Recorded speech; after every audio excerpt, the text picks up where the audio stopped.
Hey everybody, Shelka04 here. So the other day I did a video about replacing the gas filter on my 91 Toyota Warrior, and I did that video as part of the series that I did, or I'm doing, about replacing the gas tank. And I actually replaced the gas tank the other day as part of that. Anyway, so this is sort of part 3. Part 1 was the gas filter before, then the gas filter after, and here we are, part 3. Talking about the actual gas tank. Now, if I was up underneath the thing and we were looking at the new gas tank, you basically wouldn't see anything. So we're going to talk about the old gas tank, and I'll give you some thoughts and insight into it. One thing to keep in mind, though, you see those cinder blocks, or those cement blocks with the wooden stop sign and the brick there? That was to get the front end up, and that was just to give me a little more space in working underneath the thing. And the fact of the matter is, you need to actually get the frame up, if that makes sense. So I had enough space when the thing was up on the cinder blocks to slide the old gas tank out and the new gas tank in, but there's a geometry issue with the drive shaft coming back.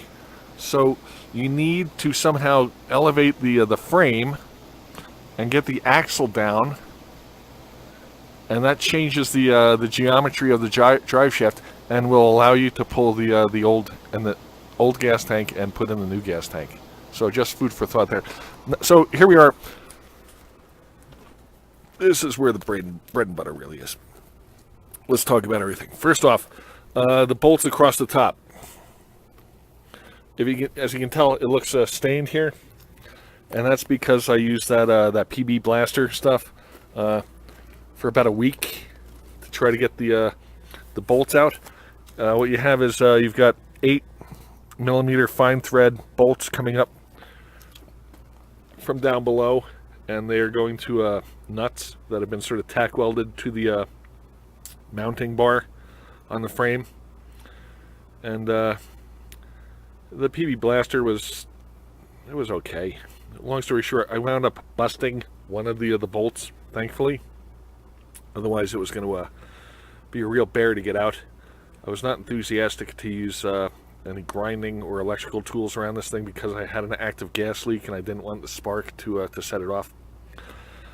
The other thing that I did was, and I need to say kudos to my fiance for this, but she told me to basically get in the process of buying a new gas tank, get a new sending unit, and get a new gas pump mounting frame or bracket.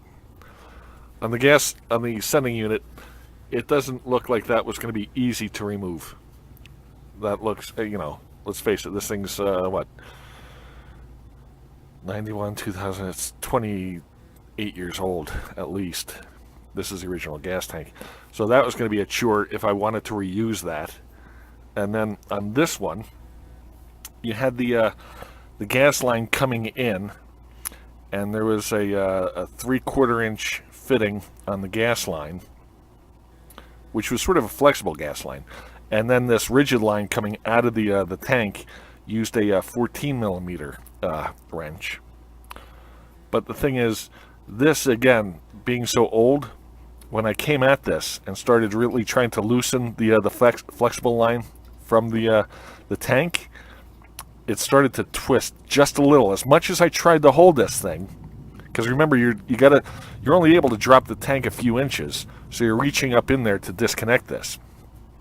Long story short, thankfully I bought a new one, and so it was a heck of a lot easier to break it off and then get underneath there when there was no tank and use a 3/4 and a 14mm flare nut wrench and take that off. That was a heck of a lot easier.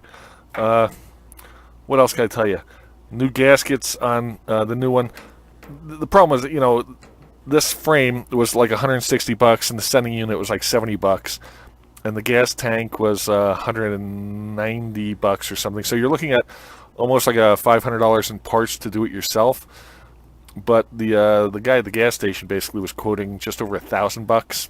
So Yeah, I can do that myself. Anyway, so why did I do this is one of the questions that I'm sure I'm going to get asked. And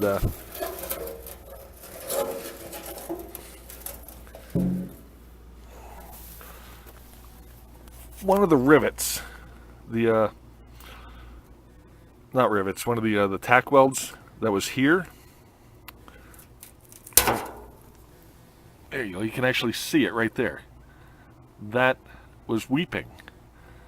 And the problem was I could never get the gas tank completely empty because I needed it to drive around in. And so